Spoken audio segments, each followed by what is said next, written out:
lines which we started on managing ACS. Actually, we started with once you see for the first time a patient with ACS. First, the definition, just a revision. What's the definition of ACS? Most of the time, misconception is that ACS is non-ST, unstable angina, and ST elevation. Yes, this is the right definition, but this is the definition of definite ACS. But actually, when you see for the first time a patient, this is a suspected ACS. A patient in which you are person who's seeing ongoing chest pain, continuing chest pain, severe SOB, shock status, pre-syncope, syncope. These are the features where you don't have to really take the TIMI score or Gray score, whatever. They are themselves saying that this patient is very high risk. Yes, sir. So what you have to do, you have to refer him immediately to a tertiary care center where intervention can be done. In other patient where you are still in doubt that you are judging that this may be or may not be, likelihood. Yes, sir. So this kind of patient can be sent to a chest pain center or assessment centers. So when you see a patient, there are two objectives, likelihood and high risk status. फिर हमने second part में इसको we discuss completely how to go about ECGs if coming normal, what to do then immediate hospital management. Immediate hospital management means that you have assessed your patient and you think that this is ACS, but he is not of that ACS which is very high risk. Now you are judging his risk status and starting management. Yes, sir. Now management usually is comprises of what things? Management of ACS. So management, first of all, we will give antiplatelet therapies, Dual dual antiplatelet therapies, aspirin, clopidogrel, or prasugrel or ticagrelor. Right, but sir. do you give this dual antiplatelet to everyone? No. We usually do that. It depends on risk and status of likelihood. Right, sir. If you are thinking that this is a low risk and not a classical ACS, you are still need further validation, then you don't start with dual antiplatelet and anticoagulant and everything. So even in ER, you have to chalk out for that the likelihood so that you decide about management and risk status. उसमें फिर हमने discuss किया था कि aspirin, clopidogrel, P2 Y12 inhibitor, anticoagulant, then beta blockers, ACE inhibitors, statin. These are the conventional medication you give to a patient with ACS. But do you give ACE inhibitor to every patient with ACS? What are the class 1? Yeah, those who have LV dysfunction. Then you will be giving ACE inhibitor as a class 1. Otherwise, it's two-way. But if your patient is hypertensive, his blood pressures are very high in spite of giving beta blocker, what are the contraindication of beta blocker? When you are choosing that you are going to give beta blocker, Asthma, acute airway disease, bradycardia, cardiogenic shock, or even pre-shock state, hypertension, heart failure, volume overload state. These are the things which you have to judge in your patient. If they are not there, then you can give. Right. Yeah. Heart blocks, PR prolongation, these are all are contraindication to beta blocker. But if someone is having airway disease, then what's the option? If it is active airway disease, then Let's say a patient. No, if it's active airway disease, even cardioselective can't be given. If your patient is having right now bronchospasm, you can't give cardioselective even. You have to then again look into the LV function. Yes, sir. LV function normal or Abnormal. abnormal. If you have a normal LV function, then you have liberty of non-dihydropyridine calcium channel blocker, rate limiting, Yes, sir. Deltazem or verapamil. Right. But if your patient is of LV dysfunction, then what you will give? Ivabradine. Then you can give Ivabradine for rate controlling. For pressure again, ACE ARBs, nitrates. How to give nitrates? Sublingual, IV, when, which Sir, patient? initially we will give sublingual. If pain is relieved, then okay, and if not relieved, then after 5 minutes we will repeat 3 times. Yeah, And actually still- what you will do, you give for the first time 3 dosages 5 minutes apart. Right. That's the way of giving nitrate. Yes, sir. ये पुराना हो गया, 1-2 फिर इंतजार करो और फिर no, ji sir. continuous 3 5 minutes. dosages 5 minutes apart. Yes, sir. And if your patient, after receiving these 3 sublingual nitrates which are 5 minutes apart, Right. that means at least you have covered 15 minutes. Yes, sir. If he is still having ongoing pain, Now choose IV nitrates. IV nitrate. If he is having features of heart failures with adequate pressures available, then nitrates. Or very high blood pressure. These are the 3 things. If they are there, then you need IV nitrate after sublingual nitrate. Right. So this is all. And what important thing about nitrate before giving nitrate? Sildenafil. Always ask your patient. Sildenafil. And 48 hours for Tadalafil. Yeah. Total effect. So always ask your patient, because a number of times these young or middle-aged males, they are taking these drugs off the counter. They are not actually knowing what they are taking. Usually medical stores से ये मिल जाती हैं चीज़ें. So always ask specifically, are you taking any medication for sexual dysfunction or not? Because if God forbid you have given nitrate with a background of serious hypotension, vasodilatation, and patient can develop collapse or severe. Now today we are going to discuss management. Yes, sir. Right now we just discussed medical treatment in ER. Now we are discussing approaches. How you are going to approach your patients. Future planning mean by short and long term plans. Regarding statin, we do say that you have to start high intensity. You can get a lipid profile done, but within 24 hours. If that 24 hours are passed, then you will be getting a false lipids, false low.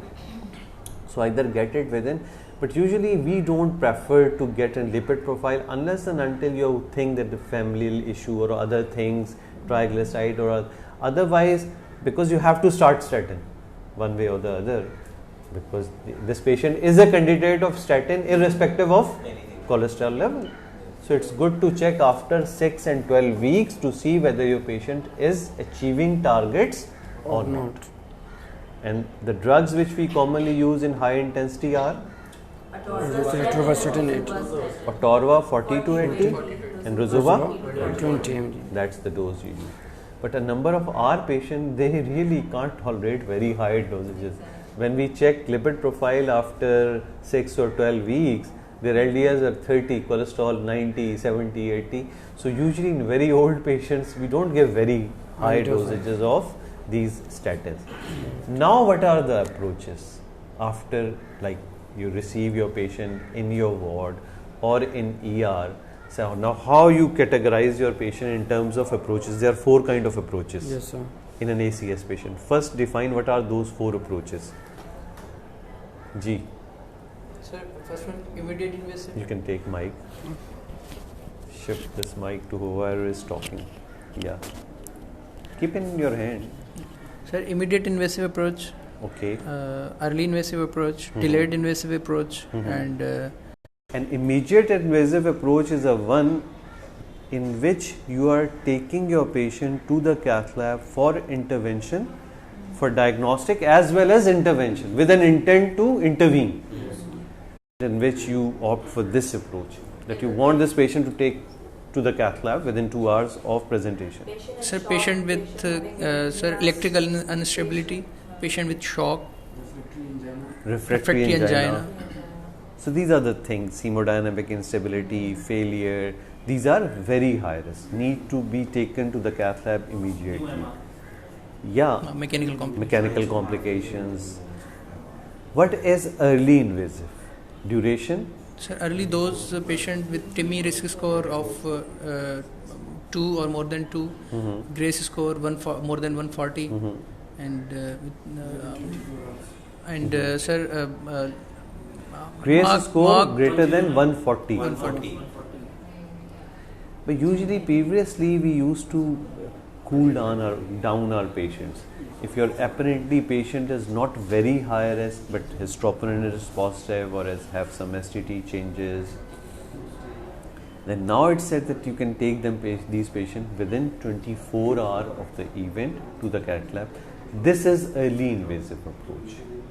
So slightly managing the this high coagulable state as well, some things in the system, proper antiplatelet dosages, some anticoagulant, and now your patient is in a state that he is not that virulent in way of thrombosis.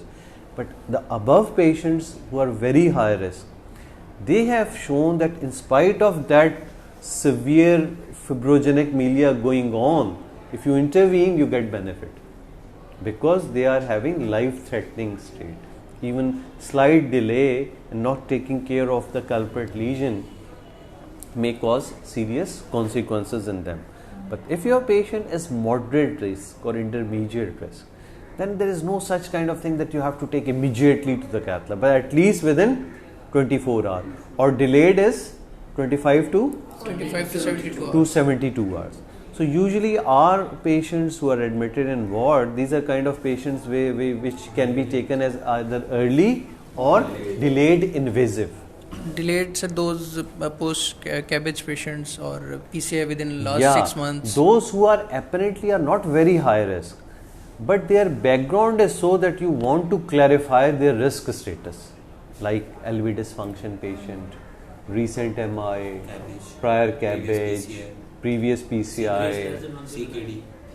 Grace 109 to 140, TIMI score greater than 2, greater than or equal to 2.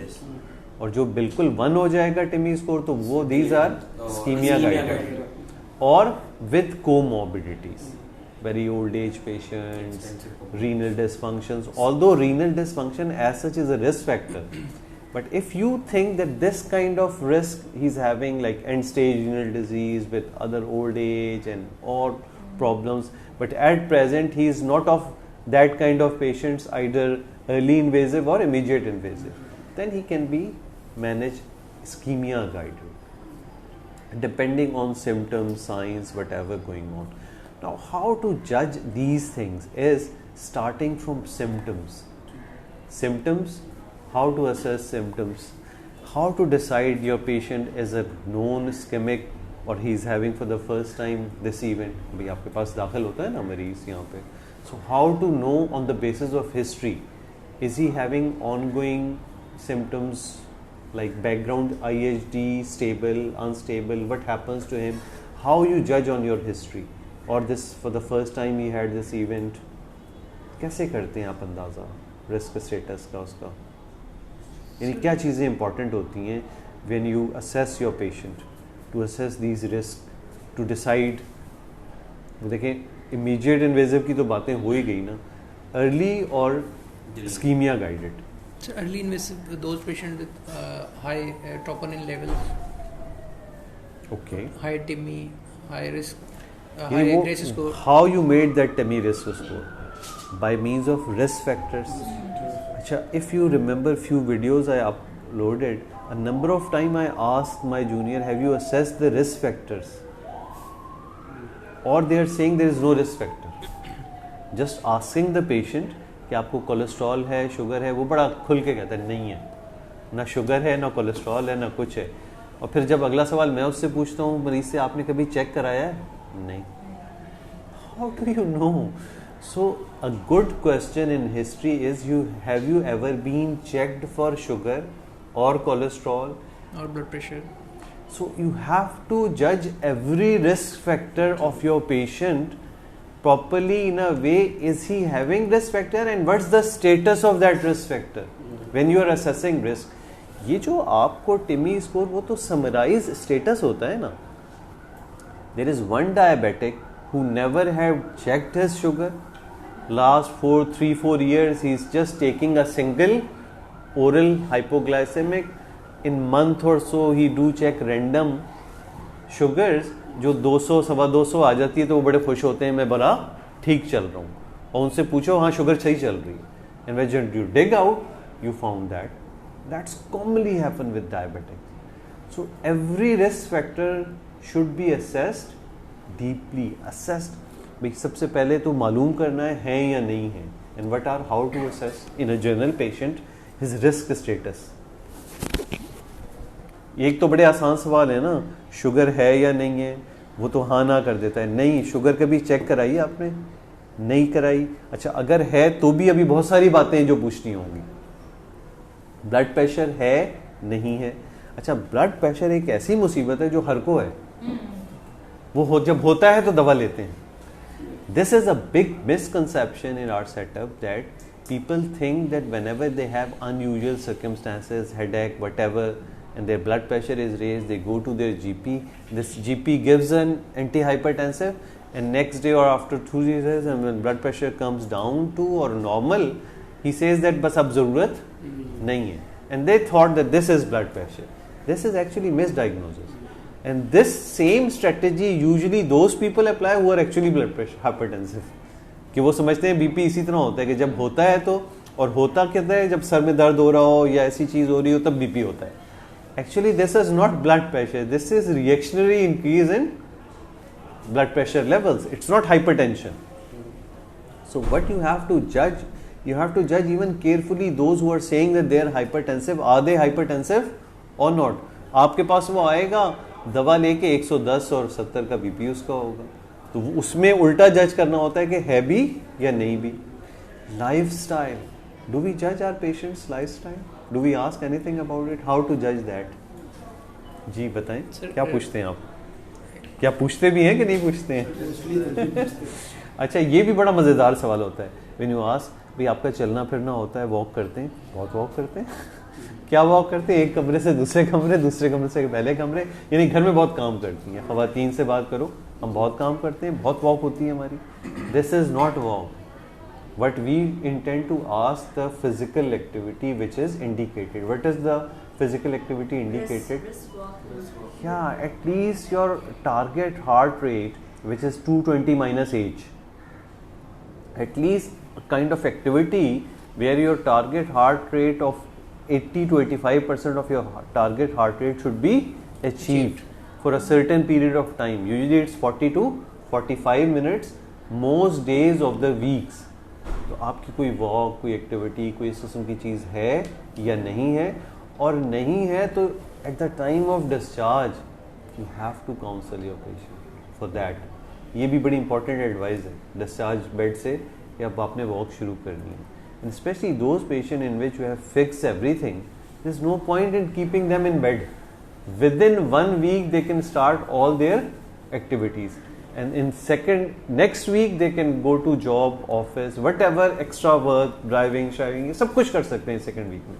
First week थोड़ा prime के लिए होता है कि अपने आप को आहिस्ते आहिस्ते उस तक लेके जाना है, और second week में वो सारी चीज़ें करनी हैं जो. How do you ask a patient when he says yes I am diabetic? What are the next question you ask? Complications like she has developed. The first even treatment duration. कब से diabetes है? What treatment you are taking? दवा कितनी ले रहे हैं, oral hypoglycaemic कौन सी ले रहे हैं, क्या ले रहे हैं. फिर आप स्टेटस पूछें, फ्रीक्वेंट, लास्ट कब आपने विजिट किया अपने डॉक्टर को, हीमोग्लोबिन A1C कराते हैं या नहीं कराते हैं. Rest of the things, at least basic workup, creatinine, urine DR, that's the basic for renal assessment. चलो आएगा तो स्पेशलिस्ट उसके पास जाना है, ये तो कॉमन आपको कराना चाहिए अपने हर डायबिटिक का.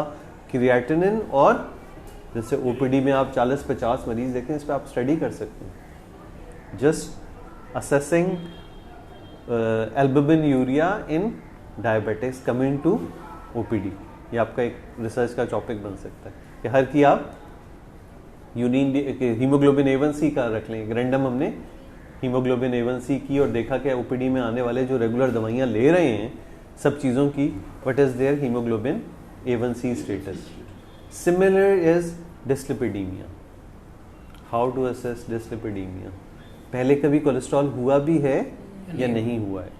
अच्छा, इसमें बहुत से ऐसे लोग मिलते हैं जिनका कोलेस्ट्रॉल कभी थोड़ा सा बढ़ावा आया होता है, तो उनकी थोड़े अरसे के लिए दवा और जैसे ही वो नॉर्मलाइज हो जाता है देते हैं। खत्म हो जाता है. So this all comprehensive work history part is there. Now let's come to the symptom. इसमें फिर स्मोकिंग भी शामिल है. स्मोकिंग की क्या कैटेगरीज होती हैं? Four no, there are 4 classification of smoker. Current, recent, former, never. These are the 4 categories of smoker according to the ACCHA guidelines definition. What is current, recent, former, never? Sir, currently taking 28 Currently, what's the duration current? 28 days. Within a month. within a month. Within a month, if he has smoked, then he is a current smoker. 2 दिन पहले छोड़िए तो current ही कहलाएगा. Recent within a Recent, year. 1 month to 1 year. 1 year. That he is left 6 months before, 7 months before. 1 साल से ज़्यादा छोड़ दिए then is former. और never है. हमारे यहाँ एक कैटेगरी होती है ओकेजनल वाली, जो कभी कभी लगाते हैं तकरीबात में या इधर सर उधर. इसमें क्या एक्सपोजर का कोई डिफरेंस है, क्योंकि एक बंदा जो घर में रह रहा है सो वो स्मोकर है, उसके वालिद स्मोकर है, तो वाइफ जो है वो या उसके बच्चे जो है वो स्मोकर नहीं, लेकिन वो यार इसका इम्पैक्ट है, बिल्कुल है. वन वे और the other it do effects. तो इसमें भी हम इसमें करंट फॉर्म डिवाइड करेंगे लास्ट 21 मंथ में वाले साल नहीं, उसको नहीं, ये तो हम एक्टिव के लिए कर रहे हैं ना. पैसिव के लिए या जो एक्सपोज हैं उनके लिए नहीं है सच कोई क्राइटेरिया. यार इसकी डेफिनेशन का डॉक्यूमेंट मेरे पास पता नहीं कहीं पड़ा हुआ था, ये किसी की जिम्मेदारी लगाते हैं. इसका ना ACC If a person has not smoked 100 cigarettes in their lifetime, is never a smoker. 100 cigarettes. No, what I am asking, this is a definition document. This is I think 2013 में पहले आया था, फिर उसके बाद एक दोबारा आया था. बहुत important है when you are managing ACS patient. There is a scientific definition for everything and how to go about when you are registering your patient. कि इवन ये तक है कि पेशेंट आया है, घर की गाड़ी पे आया है, एम्बुलेंस पे आया है, इंश्योर्ड पेशेंट है, वो पेशेंट है, पर वो पूरा एक पूरा सिस्टम दिया हुआ है कि how to document a patient. Different उससे रिलेटेड जितनी टर्मिनोलॉजीज यूज़ होती हैं कि स्ट्रोक है, जो मैं आपसे ऐसा कहता हूँ कि स्ट्रोक बगैर इस डिस्क्रिप्शन के पूरा नहीं होगा कि इस्केमिक या हेमरेजिक या अननोन. तो इस तरह हर चीज़ की टर्मिनोलॉजीज बनी हुई है कि जब आप कोई चीज़ क्लॉक इन कर रहे होंगे तो ये चीज़ लिखनी है, ये चीज़ लिखनी है, ये चीज़ लिखनी है, और इसका मतलब ये है, इसका मतलब ये है. जैसे आप किसी को COPD कह देते हैं. COPD is not just saying that उसको लंग का प्रॉब्लम चल रहा है तो आपने लेबल डाल दिया COPD. ये चीज़ें होंगी तो आप COPD कह सकते हैं, वरना नहीं कह सकते. So that usually this kind of documentation which is scientifically based due to with some criteria that conveys standard things to whoever is seeing that whatever you have written is really that thing which is there in the patient or not. तो वो बड़ा important है उन standard definitions का पता होना. Smoking हो गया, फिजिकल एक्टिविटी असेसमेंट हो गई, डिस्लिपिडीमिया, हाइपरटेंशन, डायबिटीज, ये मेजर, और family history. How you assess family history? And this is actually not family history. This is family history of premature CAD, what you are assessing. This is not just family history positive. Family history of premature CAD. And this is a risk factor.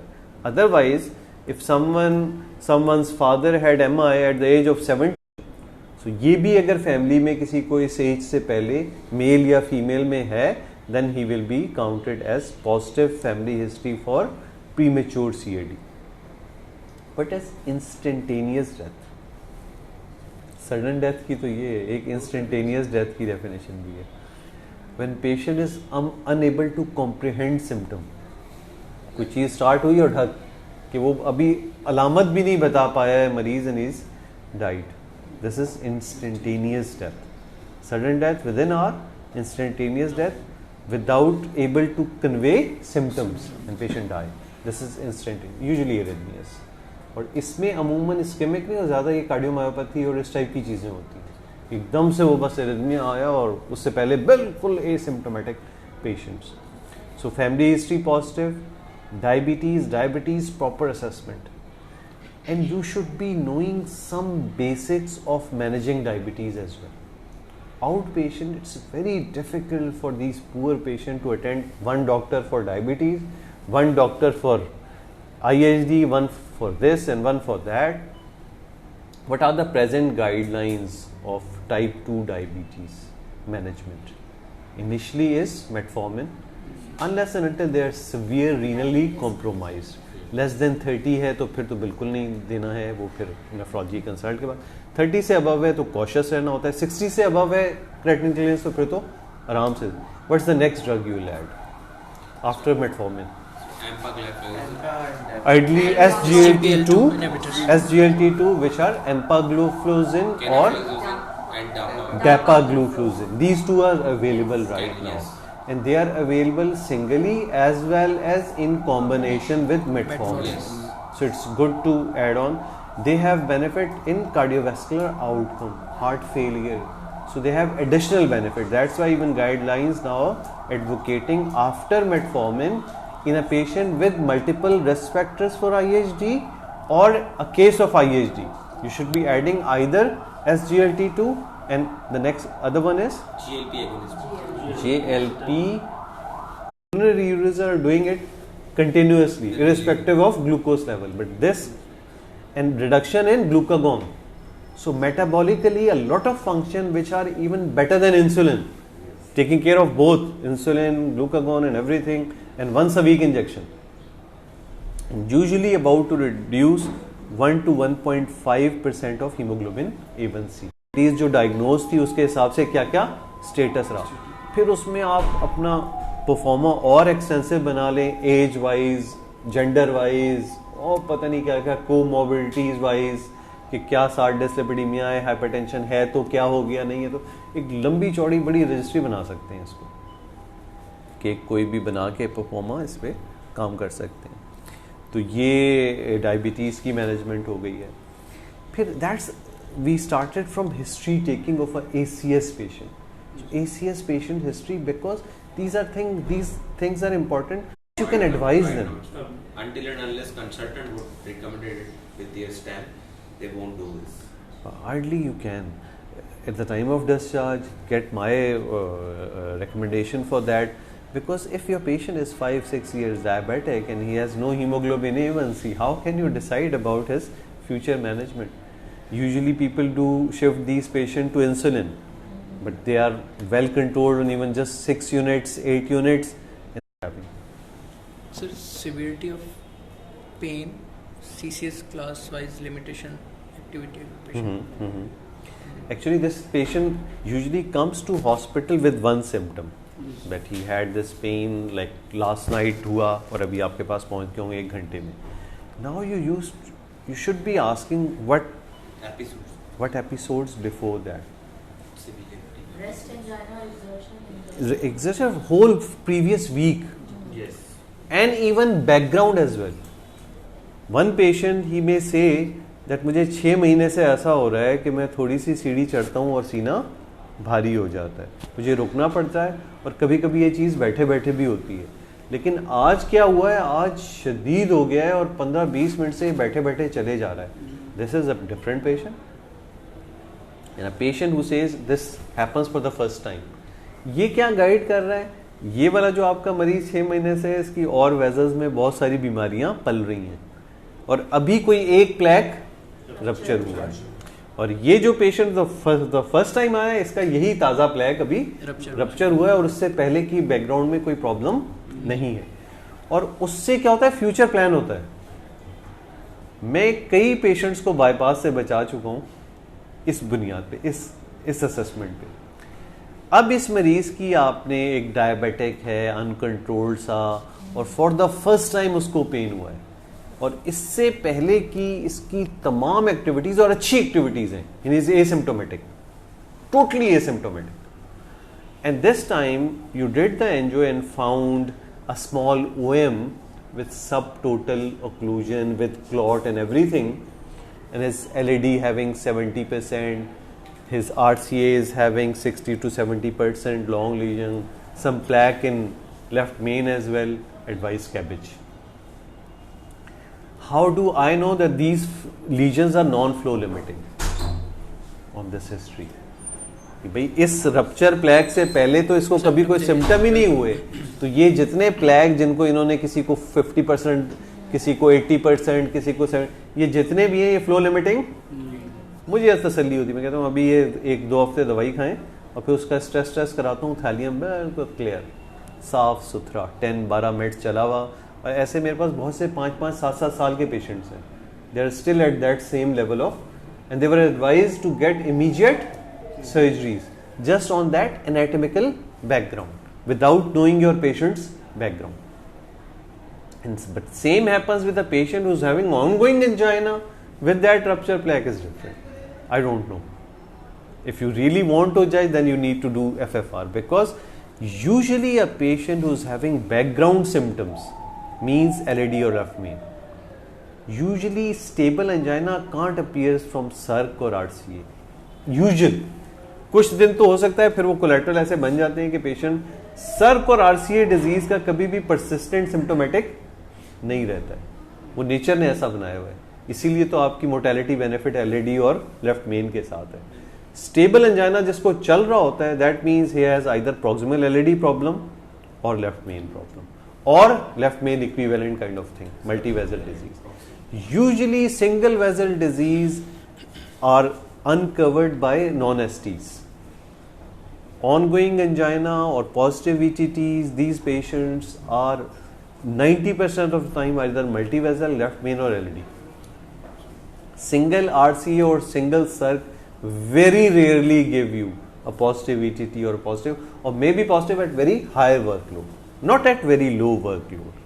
This is, and that's why I don't take single vessel RCA or single vessel SIRC very serious if it's stable plaque, unless and until it's causing intolerable symptom.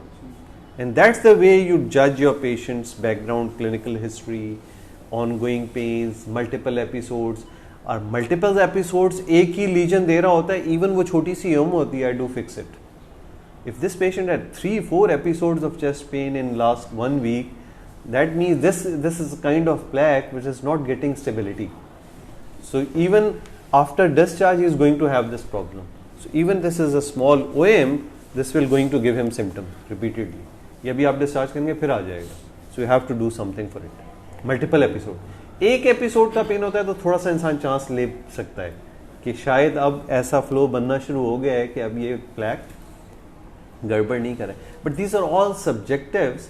But these are subjective things which you built on your judgment. This is all subjective. This is written nowhere in the guidelines.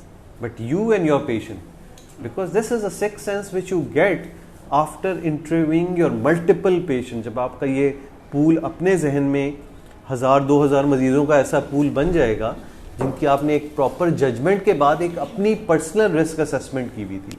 आपको जो कितने criteria दिए हैं ये तो सारे objective criterias होते हैं जिनकी निटी-ग्रिटी और डिटेल्स नहीं होती हैं.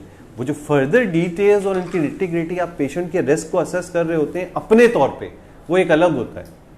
And that's the way sometime those patients who are not willing for intervention, so you जज their risk by your criterias, by these multiple details, how frequent they are having symptom, what kind of anatomy they are having. Then you can make a case, okay, we can think of going for ischemia guided in this case because these lesions and the background symptoms are so that this patient is not very high risk. One episode and multiple episode makes a lot of difference with same kind of anatomy. Background angina and no background angina make a lot of difference, and this is written nowhere in your guideline. And I can give you an example of a very high risk patient, but your TIMI score may be 0 or 1. In a way, एक multi vessel disease किसी को left main भी है, and he got just 1 episode of chest pain while just walking around और कुछ ऐसे कर रहे थे, और वो जब आपके पास आए तो एसिम्प्टोमेटिक है, ईसीजी में भी कोई चेंज नहीं है. लकीली वो जो पुरानी ईसीजी जो पेन हुआ है वो ईसीजी हो गई है, लेकिन अभी आपके पास पेन नहीं है, अब वो ईसीजी नहीं होती फर्ज किया. ऐसे मैंने कई पेशेंट देखे हैं. I got that ECG which they had during 5-10 minutes of chest pain, 3 millimeters ST depression, AVR, ST elevation. इस पेशेंट का अभी आप जब अपने हिसाब से टिमी बनाएंगे, अभी ECG नॉर्मल, जब आपके पास आया, 15 मिनट पहले पेन हुआ था लेकिन वो ईसीजी रिकॉर्ड अगर नहीं हुई है, सोचें ज़रा, अभी आपके पास आया लेकिन पेन टिपिकल बिल्कुल और सारी चीज़ें वो है, और बैकग्राउंड में CCS2 का अंजाइना है सिर्फ, ठीक है। ईसीजी नॉर्मल, ट्रॉप आप करेंगे नेगेटिव होगा क्योंकि ये तो अंजाइना हुआ है, रिस्क फैक्टर कोई भी नहीं है। फीमेल्स मैंने ऐसी देखी है सिवियर लेफ्ट मेन, 40-45 ईयर्स की females severe left main, with this just one ECG which was there with this kind of changes. अब ट्रॉप नेगेटिव है, कोई रिस्क फैक्टर भी नहीं है, और ECG में भी प्रेजेंटेशन पे कोई चेंजेस नहीं, आप टिमी बनाते रहे।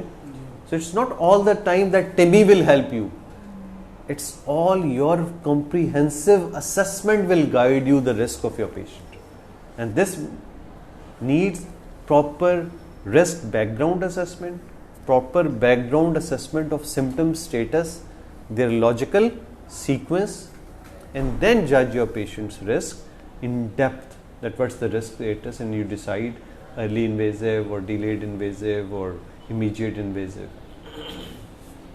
Any questions regarding that? We almost have completed ACS.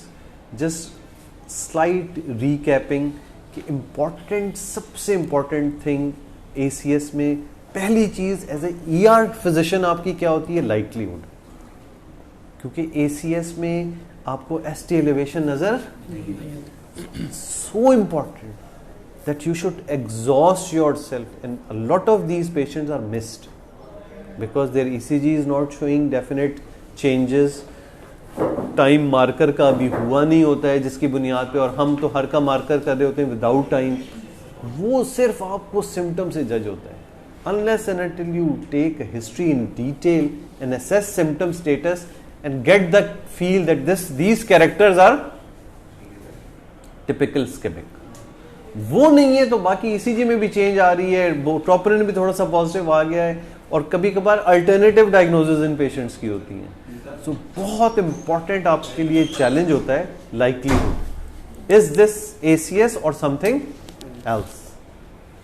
फिर रिस्क असेसमेंट, वो तो सारी एक बार आपने ये आइडेंटिफाई कर लिया कि ACS है, फिर तो मामला खत्म हो गया, फिर तो बस मैनेजमेंट है, वो तो 4-5 चीज़ें ही हैं, बस उसमें थोड़ा सा ख्याल रखना होता है किसको कौन सी चीज़ देनी है, किसको कौन सी चीज़ नहीं देनी, और जिसको देनी है तो कितनी मिकदार में देनी है, और फिर उसकी अप टाइट्रेशन और डाउन टाइट्रेशन के लिए क्या चीज़ें देखनी है। ये पूरा गेम है ACS मैनेजमेंट का, नॉन ST और अनस्टेबल एंजाइना का, और फिर मैनेजमेंट, और इसमें फिर इवन एंजियो के बाद डिसीजन मल्टीपल होते हैं। ST एलिवेशन में तो ज़िंदगी आसान है, कल्प्रेट प्लैक है, उसको जाके अपने फिक्स कर देना है। इसमें एंजियोग्राफी के बाद डिफरेंट डिसीजन होंगे, करें क्या करें, सिर्फ प्लैक को वो कर दें या नहीं करें, क्या बहुत, it's all depend on doing exercise with your patient. Her patient को जो दाखिल होता है पूरा फॉलो करें, कोशिश करें फॉलो करने की। हमारे पास यहाँ पे बैड लक हो गई कि आप फॉलो OPD में भी नहीं कर पाते, वरना होता था 9 महीने साल एक आदमी एक वार्ड में रहा करता था, तो वो उसके अपने फिर कुछ ऐसे पेशेंट्स हो जाते थे जिनको उसने रॉ से लेके आखिर डेफिनेटिव तक मैनेज किया होता है, लेकिन